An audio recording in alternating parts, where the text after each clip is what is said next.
My sister mocked me. Where's your husband and kids? Oh, right, you don't have any. My parents laughed. So I said, where's your money? Oh, right, I've been supporting you. Until today.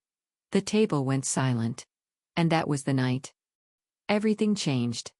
My sister raised her glass and said, clear as daylight. Where's your husband and kids? Oh, right. You don't have any. The laughter that followed wasn't loud, but it cut deep. My parents smiling like it was harmless fun. My fork froze in midair. I'd spent years paying their bills, saving their home, and now I was the punchline at their table. I set my spoon down, looked my sister dead in the eye, and said, where's your money? Oh, right. I've been supporting you until today. The room fell silent, but that silence didn't end the night, it started everything that came after. What they did next crossed a line no family ever should. Before I tell you what that silence led to, tell me, where are you listening from? So I know I'm not the only one who's ever been laughed at by their own family. And when you've heard the rest of my story, tell me, what would you have done if you were sitting at that table? I'm Grace Whitaker, 32, a UX researcher living in Seattle's Capitol Hill. From the outside, my life looks steady, clean apartment, stable job, quiet mornings. But what most people don't see is where half my paycheck goes. It disappears into the same black hole it's gone into for years, my family. My mother, Linda, was a nurse until her heart surgery forced her into early retirement. My father, Thomas, used to teach economics before moving into consulting, which usually means waiting for calls that never come. And then there's my sister, Brooke, 4 years younger. Bright, charming, endlessly adored. She calls herself a fashion influencer, though what she really influences is my bank balance. Rent, credit cards, car repairs, her texts always start the same way. Hey sis, can you help me just this once? I used to tell myself that's what good daughters do. They keep the lights on the house from foreclosure, the family from falling apart. I thought that if I just kept giving one day, they'd see me as more than their backup plan. Every Sunday, I drive an hour south to Tacoma for family dinner. My mother insists it's tradition. Roast chicken, mashed potatoes, something sweet at the end. The house still smells the same, like coffee and old wood polish. The photos on the wall are the same too. Brooke in a white dress at her high school pageant.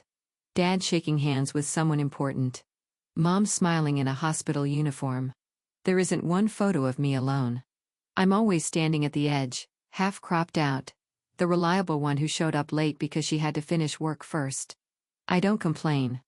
I bring wine. I help clean up. I ask about their week. They talk about Brooke's latest partnership, about Dad's potential client, about Mom's pills being too expensive. When the meal ends, Dad pats my shoulder like a colleague, not a daughter, and says, thanks for keeping things steady. Some nights on the drive back to Seattle, I tell myself, this is just how families are: messy, imperfect, needy. Other nights, I grip the steering wheel so tight my knuckles ache. Because deep down, I know it's not love that keeps me paying their bills. It's guilt, the kind they raised me on. That's why I didn't see the dinner last Sunday coming. I thought it would be like every other one: small talk, tension hidden under polite smiles. But that night the air felt different, thick with something sharp and waiting. The kind of tension that makes even the silverware sound loud. That Sunday the table looked the same as always. Chicken steaming in the center, a basket of rolls, wine glasses catching the amber light. But the warmth felt wrong, stretched too thin. My mother talked about Brooke's latest fashion event, how she'd been invited to a designer party in downtown Seattle. My father added something about great exposure and how proud we should be. I smiled, said all the right words, but my chest felt tight. Exposure didn't pay rent. Pride didn't erase the thousands I'd wired to keep her credit score alive. Brooke leaned back in her chair, phone in hand, scrolling as she half listened. Her laughter, sharp, dismissive, broke through my silence. You know, Grace, you should come to one of those events. Maybe you'd finally meet someone. She looked up with that grin that never reached her eyes. Where's your husband and kids anyway? Oh, right. You don't have any. For a heartbeat, no one moved. Then Mom laughed. Soft, high-pitched, the kind she used when she wanted to smooth things over. But this time, it carried something else: agreement. Dad chuckled too, shaking his head. "Don't tease your sister," he said lightly. But there was a smirk tugging at the corner of his mouth. I felt the world narrow. The smell of roasted garlic, the ticking wall clock, the clink of silverware. They all blurred into a hum. I'd worked every holiday, skipped vacations, paid their debts. And this was what they saw when they looked at me: someone incomplete. A woman defined by what she didn't have. Brooke swirled her wine eyes, glinting. "I mean, you're doing fine, right? That tech job of yours. What is it you do again?" "Screens and surveys." Her tone was sugary cruel. "I just think you'd be happier if you had a life outside spreadsheets." My hand tightened around the spoon. I could feel the heat rising from my neck to my ears. For years, I'd let it slide. The jokes, the digs, the quiet expectations, but something broke, then something small but irreversible. I set my spoon down and looked straight at her. My voice came out calm, almost too calm. "Where's your money, Brooke?" I asked. "Oh, right. I've been supporting you until today." The words hung in the air like shattered glass. The laughter stopped. My mother's hand froze halfway to her mouth. My father's eyes darted between us, unsure whether to scold or stay silent. Brooke blinked, stunned. "Excuse me, you heard me," I said quietly. "I'm done." For the first time in years, no one interrupted me. The only sound was the ticking clock on the wall. That silence. It wasn't peace. It was the sound of something ending. When I drove back to Seattle that night, the silence in my car felt heavier than their stares. The road stretched ahead like a tunnel of headlights and rain. My reflection in the window looked unfamiliar calm on the surface. But underneath, something sharp had finally woken up. I didn't cry. I didn't replay their words. I just thought about everything I'd done, every transfer, every bill, every sacrifice that had built their comfort, while shrinking mine. By the time I reached Capitol Hill, I knew I couldn't go back. Inside my apartment, I kicked off my shoes and went straight to my desk. The stack of envelopes was still there. Bills, payment notices, receipts. I'd never had the courage to total. I turned on my laptop and opened my bank account. Line after line, year after year, it stared back at me. Money to cover Brooke's tuition, Dad's mortgage, Mom's medication, the broken car, the new sofa. Over $80,000 in 7 years. My chest tightened. I'd spent the best years of my life keeping everyone else afloat. The irony was brutal. I worked in fintech building tools to help people manage their money while I couldn't manage to keep my own from bleeding away. That night, I hovered over the recurring transfer button I'd set up for my parents. The screen asked, "Are you sure you want to cancel this transfer?" I clicked yes. It was just one click, but it felt like cutting a cord that had strangled me for years. I sat back exhaling for what felt like the first time in forever. The next morning, my phone started buzzing before I'd even finished my coffee. Mom first. "Sweetheart, did something happen?" "The mortgage payment didn't go through." Then, "Dad, you forgot the house transfer." Then, "Brooke. Hey, can you Venmo me rent's due?" I read every message, every guilt-laced word, and put the phone face down. By evening, there were voicemails. Mom's voice trembling. Dad's angry, Brooke's half accusing, half begging. By the end of the week, the calls turned desperate. "You can't do this to your family. You owe us after all we've done. You're being dramatic." I didn't respond to any of them. Instead, I started saving everything. The messages, the bank logs, the receipts. Not out of spite, but because something inside me whispered that this wasn't over. Then came the text that confirmed it. "Come home Sunday. We need to talk." No greeting, no question, just an order. I stared at the message until the screen dimmed. My pulse slowed. If this was the war they wanted, I'd stop pretending I didn't know how to fight. "Fine," I whispered to myself. "Let's talk."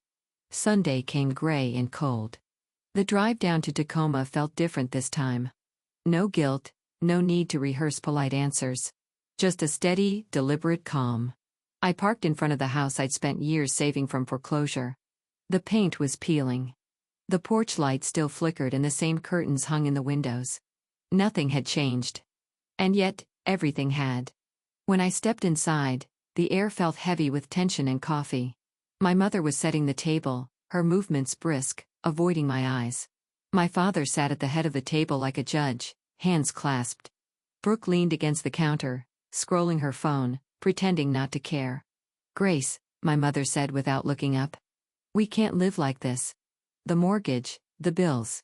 You know how hard it is for us." I hung my coat over the chair. "I know. I've known for 7 years." Dad's tone was sharp. "Don't start.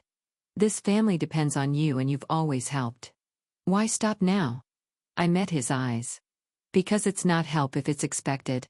That's called obligation." Mom dropped the napkin she was folding. "You're being cruel." "No," I said quietly. "I'm being honest."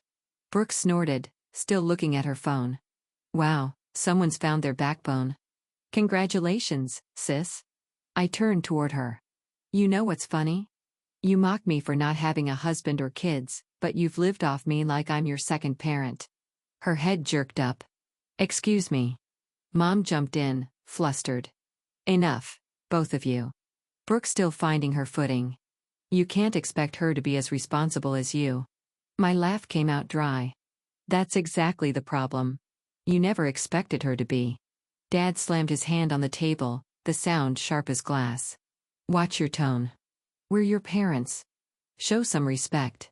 I met his glare, steady and calm. "Respect is earned, not demanded." He rose slightly, as if to intimidate me, but I didn't move. For a moment, no one spoke. The tension was so thick it felt like the air itself could shatter. Then Brooke spoke again, her voice dripping with venom. "You think you're so much better because you make a little money. Please, without us, you'd have no one." I took a breath.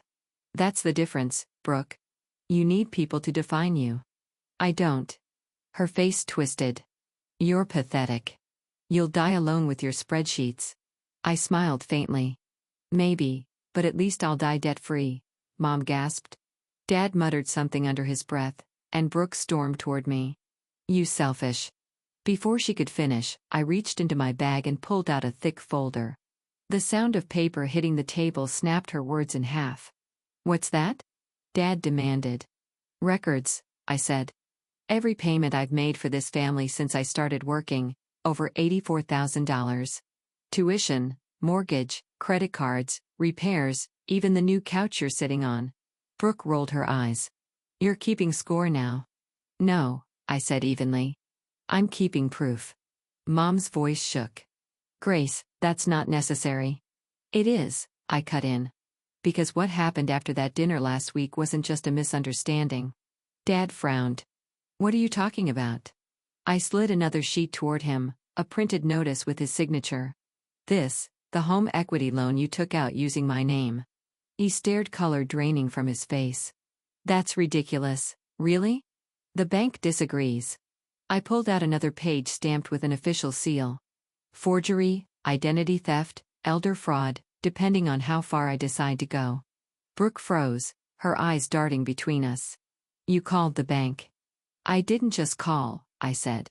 "I hired a lawyer, Rachel Tran. She's handling the case." Mom's hand flew to her chest. "You brought in an outsider to turn against your own family." I looked at her steady. "You stopped being my family when you used me like a wallet.